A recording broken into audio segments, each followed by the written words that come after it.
ముద్రగడ పద్మనాభం గారి గురించి రాత్రి నేను ఒక పోస్ట్ పెట్టాను. నాకు తెలిసిన విషయాలు, నాకు గుర్తున్న విషయాలు నేను మీతో పంచుకుంటాను. నేను ఆయన ప్రత్యక్షంగా చూసింది లేదు. ఎప్పుడు వాళ్ళు వీళ్ళు చెప్తున్న మాటలే కాదు, మనకున్న ధారణ శక్తి, అంటే చిన్నప్పటి నుంచి విన్న విషయాలు, ఆ తర్వాత మేము చూసిన విషయాలు, వీటన్నిటి ఆధారంగా ఈ వీడియో చేస్తున్నాను. నేను చిన్నతనంలో ఉండగా కాపుల ఉద్యమం అనేది, రిజర్వేషన్ల కోసం అనేది ముద్రగడ పద్మనాభం పేరే విన్నా నేను. ఆయనతోనే ప్రారంభమైందని అనుకుంటా. కిర్లంపూడిలో ఆయన చేసిన నిరాహార దీక్ష 94లో అనుకుంటా. ఆయన అలా చేయబట్టే ఈ రోజుకి కాపు ఉద్యమం అనే ఒక స్లోగను మిగిలింది. లేకపోతే ఆ పేరు చెప్పుకొని వచ్చిన నేతలందరూ కానీ, రిజర్వేషన్ ఫలాలు అనుభవించిన వాళ్ళు కానీ, సమాజంలో అగ్రవర్ణ హోదా కావాలి, ఉద్యోగాలు మిగతా చోట్ల మాత్రం రిజర్వేషన్లు కావాలి అనే ఒక రెండు గోడల మీద, రెండు పడవల మీద కాళ్ళు పెట్టి ప్రయాణించే వ్యక్తులు కానీ ఉండేవాళ్ళు కాదు. ఇప్పటికీ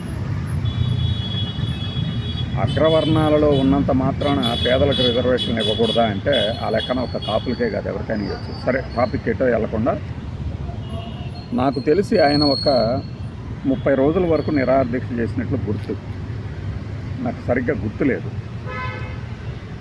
కరెక్ట్ చేయండి ఒకవేళ తప్పైతే. ఆయన చేసిన దీక్షతో రాష్ట్రమంతా ఒక సంచలనం, ఒక రిజర్వేషన్ల కోసం పోరాడుతున్నటువంటి యోధుడిగా కీర్తించారు అప్పట్లో ఆయన. ఆ తర్వాత తన ఇంటికి కాపులెవరు నా ఇంటికి పనుల కోసం రావద్దు అని పెట్టగలిగిన ధీశాలు. అంతేగాని ఇప్పటి వాళ్ళలాగా కప్పదాటు వైఖరి, ఓట్ల కోసం మాత్రం కనీసం కులభావన తెచ్చుకోండి అని, తర్వాత కాపులు ఓట్లు నాకు పోతే పోయాయి, నేను అందరికీ ఓట్లు ఇస్తేనే నేను గెలిచాను అనే టైపు కాదు ఆయన. అసలు పోలికే అనవసరం. ఏ పార్టీలో ఉంటే ఆ పార్టీకి నిబద్ధతగా పనిచేయడం మాత్రమే నాకు తెలుసు. ఆయన అలానే ఉంటాడు. బీజేపీలో కూడా చేరాడు. అప్పుడు దగ్గుబాటి వెంకటేశ్వరరావు గారు కూడా ఉన్నట్టు గుర్తు బీజేపీలో. నిజమో కాదో కానీ ఆయనని కనుక ఎవరైనా కదిలిస్తే ఈరోజు చెప్తారు దగ్గుబాటి మన ముద్రగడ పద్మనాభం గారి నిబద్ధత ఏమిటి అనేది. 2016లో అంటే బాగా ఊహ కాదు, ఇక మనం జర్నలిజంలో ఉన్న రోజుల్లో ఈ కాపు రిజర్వేషన్ల కోసం పోరాటం, దాని గురించి ఒక సభ అని పెట్టి కాకినాడ వైపు, మళ్ళీ ఆ సభలోనే మాట్లాడుతున్నప్పుడే, ఆ దీక్ష జరిగిన తర్వాత కూడా నాకు తెలిసి ఒక ఎడిటర్ ఉన్నాడు. ఆయన అన్నాడు, సెన్సిటివ్ కదండి ఆ మనిషి, అట్లా చేస్తే ఎట్లా అన్నాడు. నేను రకరకాల వార్తలు వింటూ ఉంటాను కాబట్టి నిజమా అంత సెన్సిటివ్ అనుకున్నాను. కానీ ఆయన ఎంత అభిమానధనుడు అనేది ఆయన పేరు మార్చుకోవడంతోనే తెలిసింది. పౌరుషం అన్నమాట, రోషం. నేను అన్న మాటకు నిలబడతాను, ఈ వెధవలు ఏమాత్రం నిలబడతారు అన్న పౌరుషం. వైఎస్ఆర్సీపీ ఓడిపోతే నేను పేరు మార్చుకుంటా అన్నది. పేరు మార్చుకోలేమని ఎగతాళి చేసిన పిప్పీలకాలకి చెంపదెబ్బ అది. ఈ రోజున ఎగతాళిగా పేరు మార్చుకున్నారు అని రాస్తున్నాడే ఆ పత్రికాధిపతి, వాడికి సిగ్గు అనేది ఉంటే ఎన్నిసార్లు సవాళ్ళు చేసి వాడిని ఎత్తి మీద మోసే పార్టీలు కానీ, వాళ్ళ నాయకులు కానీ ఎన్నిసార్లు సవాళ్ళు చేసిన వాడికి నిలబడ్డారో అడగాలి. అభిమానధనుడు అంటే ఆయన. నేను అదే అన్నాను కదా, చిన్నప్పటి నుంచి నేను విన్నవి, తర్వాత చూసినవి బేరీజు వేసుకొని మాత్రమే చెప్తున్నాను.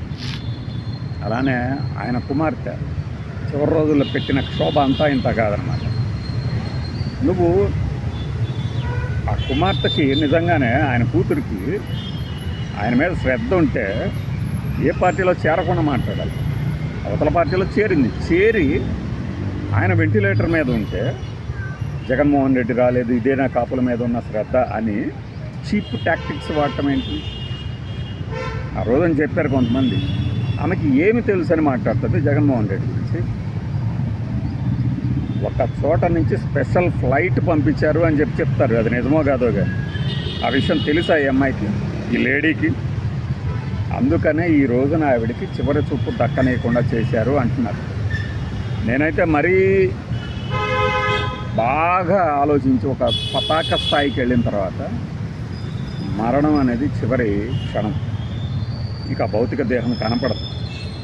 కాబట్టి అలా చూడకుండా చేయడం తప్పు. ఎందుకంటే ఆ తర్వాత నేను ఆ రోజు తప్పు చేశాను చూడనీయకుండా అంటానికి మళ్ళీ భౌతిక దేహం కళ్ళ ముందు కనపడదు కదా, అది తప్పు అనవచ్చు.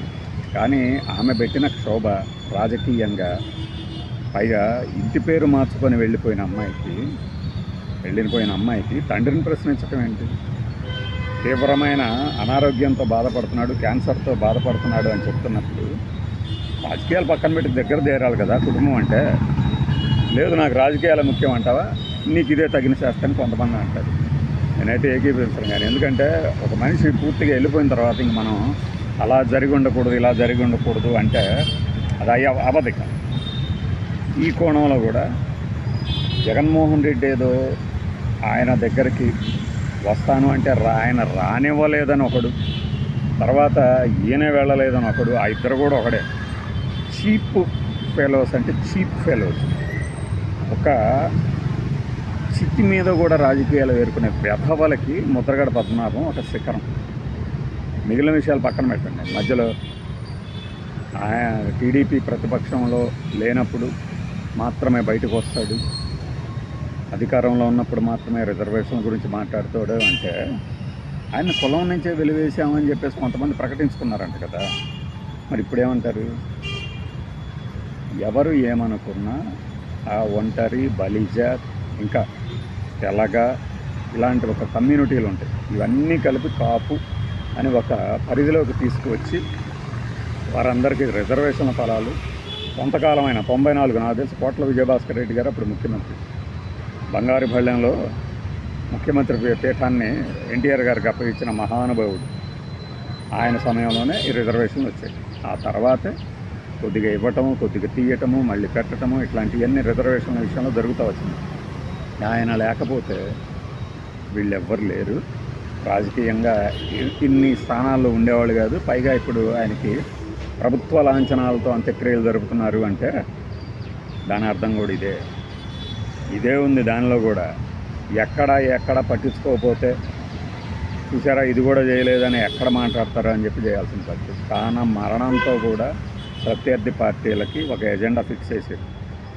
అది మాజీ మంత్రి అయినా, ఎమ్మెల్యే అయినా, ఎంపీ అయినా ఆయన పేరు ముందు చూడండి కాపు ఉద్యమ నేత అని పెట్టారు నిన్నంతా. అది ఆయన స్థాయి. మరి ఇప్పుడు ఈ చెప్పుకునే కాపునాడులోని నేతలలో ఎవరికైనా ఆయన స్థాయి ఉందా, వస్తుందనుకుంటున్నారా? ఒక్కళ్ళ పేరు చెప్పండి. అది ఆయన స్థాయి. ఇంకా ఆయన ఇంటి ముందు పెట్టిన ఆ బోర్డు గురించి కానీ, ఆయన చేసిన ఉద్యమాల గురించి కానీ, ఒక దశలో అసలు రాజకీయాలే వద్దనుకున్నారంటారు. ఆ తర్వాత ఇన్ని పార్టీలు మారుతున్నారు కదా, మీకు నిబద్ధత ఉన్నది ఎలా అనుకుంటారు అంటే, నేను చేరిన పార్టీ పట్ల నిబద్ధతగా ఉంటూ కాపుల కోసం ఏమైనా సరే రాజకీయ జీవితాన్ని పణంగా పెట్టేస్తాను అని చెప్పి చేసి చూపించాడు. 2024 మార్చిలో చేరి వైఎస్ఆర్సీపీలో ఓడిపోగానే మిగతా వాళ్ళలాగా పారిపోలేదు, సవాళ్ళ నుంచి వెనక తిరగలేదు. అది మనం ఇచ్చే నివాళి, గుర్తుంచుకోవాలి చేసిన మంచిది. మిగతా వాళ్ళలాగా వెధవ పనులు, చీపు పనులు అయితే చేయలేదు కదా.